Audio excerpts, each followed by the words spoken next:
کہ انڈیا نے انگلینڈ کی اکانومی کو ٹیک اوور کر لیا ہے. اب انڈیا دنیا کی 5ویں نمبر پر پاورفل اکانومی بن چکی ہے. اگر بات کی جائے پچھلے کچھ سالوں کی تو انڈیا ٹاپ 10 میں بھی نہیں آتا تھا. آج انڈیا ٹاپ 5 میں آ چکا ہے اکانومی وائز. آخر کیا وجہ ہے؟ آخر ایسی کون سی پالیسیز ہیں انڈیا کی جس کی وجہ سے ان کی اکانومی دن بہ دن بہتر ہوتی جا رہی ہے؟ اسی والے سے پاکستان کے اسٹوڈنٹ سے بات کروں گا کہ آخر انہیں کیا لگتا ہے کہ انڈیا کی اکانومی بہتر ہونے کی کیا وجہ ہے اور پاکستان کی اکانومی دن بہ دن نیچے جا رہی ہے. پاکستان کی کون سی ایسی پالیسیز ہیں جن کی وجہ سے ہماری اکانومی گرتی جا رہی ہے؟ ایک تو ایشین ڈیولپمنٹ کی رپورٹ پہ آتے ہیں کہ اس میں ہندوستان 7.2 سے جو ہے 7.2% سے گرو کرے گی ان کی اکانومی, اور 2023 میں اٹ ول ٹچ 8%, جو ایک میرے خیال میں ایک بڑا بہترین نمبر ہے.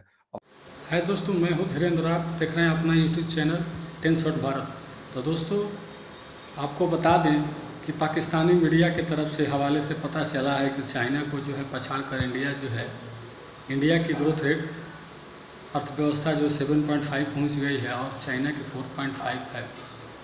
اور دوستو پاکستانی بول رہے ہیں کہ انڈیا میں جو ہے 2 وقت کی روٹی نہیں مل رہی ہے, نہیں ہو رہا, وہ نہیں ہو رہا, اور انڈیا کی جو ہے پڑھائی لکھائی اسکول سب کچھ جو ہے بیسٹ ہے. اور کیا کیا ہے, اگر اچھے لگے گا تو لائک کریے گا, سبسکرائب کریے گا اور بیل آئیکن کا نوٹیفیکیشن آل کو سیٹ کر لیجیے گا. تو چلیے دوستو دیکھتے ہیں کہ پاکستانی میڈیا اور پاکستانی عوام کی کیا کہنے ہیں. جس سے اگر اکانومی گرو کرتی ہے, اس کے بدلے میں اگر چائنا کی بات کرتے ہیں تو that will grow at the rate of 4.5%, and Pakistan will be 3.5%.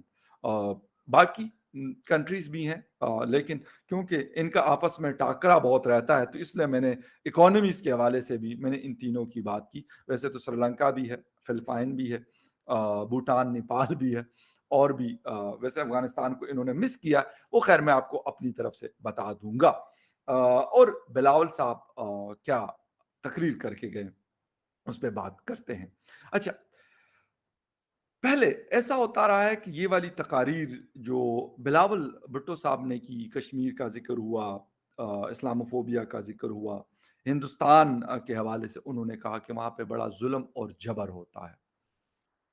پہلے بھی ہم نے یہ تقاریر, یہ سپیچز, ہم نے اس طرح کے انٹرویوز یونائٹڈ نیشن کے فورمز پہ جب بھی یہ اینول سیشن ہوتا ہے تو جاتے ہیں, تو یہ والا تڑکا جو ہے یہ لازمی ہوتا ہے لگانا. اچھا, بلاول صاحب سے بہت ایکسپیکٹیشنز تھی. میں ذاتی طور پہ کوئی بلاول صاحب تو نہ تو میرے کوئی دوست ہیں اور نہ میرے کوئی ریلیٹیو ہے, لیکن ایز اے پرسن مجھے تھا کہ ایک شاید بہتر طریقے سے وہ وہاں پہ بے شک انٹرویوز دیتے ہیں یا جو کانفرنسز کو اٹینڈ کرتے ہیں یا اور بھی میڈیا ٹاک وغیرہ کرتے ہیں, تو اس میں ان کا پوائنٹ آف ویو شاید الگ ہمیں ملے گا.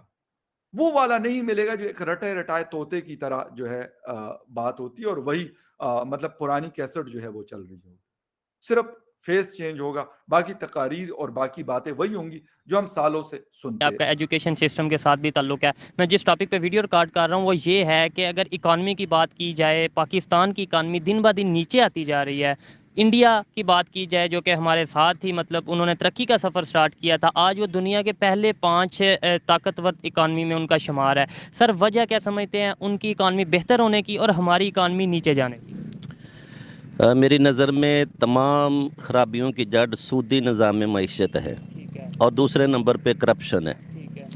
جب پاکستان بنا تو اسٹیٹ بینک آف پاکستان کے افتتاح کے موقع پر بانی پاکستان قائد اعظم محمد علی جناح نے کہا تھا کہ پاکستان کا نظام معیشت اسلامی ہوگا, اور انہوں نے کہا تھا کہ سودی نظام معیشت کو ہم فی الفور ختم کریں گے. اور پاکستان کے آئین کے آرٹیکل 38 میں واضح طور پہ لکھا ہوا ہے کہ جتنی جلدی ممکن ہو سکے گا پاکستان سے سودی نظام معیشت کو ختم کیا جائے گا. لیکن اگر بات کی جائے, اگر دیکھا جائے تو ہمارا نظام تو ٹوٹلی اس ٹائم 40 سود پہ رہا ہے. مطلب ہم IMF سے یا دوسرے کنٹری سے جن سے بھی اگر ہم قرضہ لیتے ہیں تو وہ ہم شرائط پر لیتے ہیں, اور جو شرائط آ جاتی ہیں تو وہ سود میں آ جاتا ہے. تو ہمارا تو پھر یہ اسلامک نظام نہ ہوا. بالکل, ہمارا آئین تو اسلامی ہے لیکن آئین پہ نظام اسلامی آئین پہ عمل درآمد نہیں ہو رہا. انڈیا کی بات کی جائے وہ کیسے ان کا کوئی آپ کو لگتا ہے پالیسیز بہتر ہیں یا کیا وجوہات ہیں جن کی وجہ سے ان کی اکانومی ابھی کچھ ہی سال پہلے کی بات کی جائے 5-10 سال پہلے کی بات کی جائے وہ ٹاپ 10 میں بھی نہیں تھی آتی دنیا میں، آج کی ابھی خبر ہے ٹاپ 5 میں آ رہی ہے؟ آپ نے انڈیا کی بات کی ہے تو پاکستان کے معاملے میں ان کی پالیسیز بہتر ہیں. وہ ایک بڑی جو ہے وہ منڈی ہے اور پوری دنیا کی نظریں اس وقت انڈیا پر ہیں. کرپشن کا لیول ان کا بہت کم ہے. ٹھیک ہے، اب آپ اچھی بات کر رہے ہیں اور ادھر میں اس لیے ان کی بات کو کٹ کیا کہ پاکستانی ہیں، پاکستان سے بہت انہیں پیار ہے، لیکن ایجوکیٹڈ ہیں اس لیے وہ بات کو تسلیم کرتے ہیں بجائے صرف اس حسد میں یا اس غصے میں یا اس نفرت میں رہ کر کوئی جو حقیقت ہے اسے نہ تسلیم کریں اور یہ کہیں کہ جی انڈیا بالکل یہ ہے وہ ہے یا یہ یہودی سازش ہے. اس طریقے سے نہیں، انہوں نے جو بات ہے ریئلٹی ہے اس کو ایکسیپٹ کیا. جی میں یہ کہوں گا کہ عالمی استعمار اب جنگ کو میدان جنگ کی بجائے وہ معاشی میدان میں لے کے آ گیا ہے. اب یہ جنگیں عالمی غلبے کی معاشی میدان میں لڑی جا رہی ہیں. تو اب جو استعمار ہے، آئی ایم ایف ہے، ورلڈ بینک ہے، مختلف ایشیائی ترقیاتی بینک ہے، وہ غریب ممالک کو قرضے دیتے ہیں اور سود در سود ان کے گلے میں ایک پھندا ڈال لیتے ہیں. اب ہمارے جو منہ میں لقمہ جاتا ہے اس کی قیمت بھی آئی ایم ایف متعین کرتا ہے.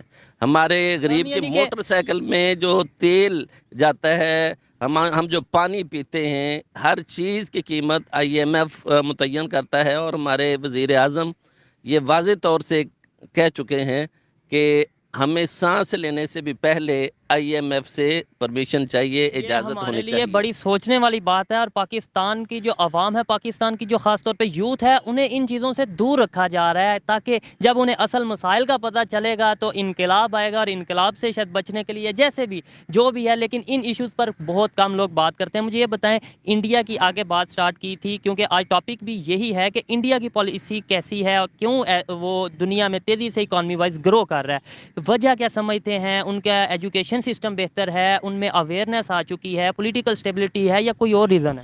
سارے معاملات اپنی جگہ پر ہیں، لیکن پاکستان ایک ایٹمی طاقت ہے اور پورے عالمی استعمار کی نظریں پاکستان پہ لگی ہوئی ہیں.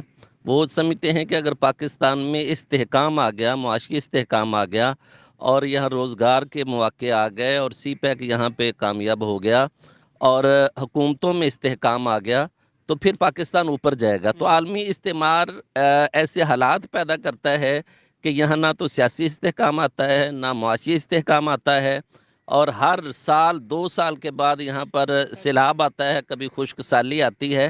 نہ تو وہ ایسے منصوبے مکمل ہونے دیتا ہے کہ یہاں ہماری توانائی کے مسائل حل اسٹیبلٹی کی ہوں طرف جائیں. اور استحکام کی طرف جائیں. اس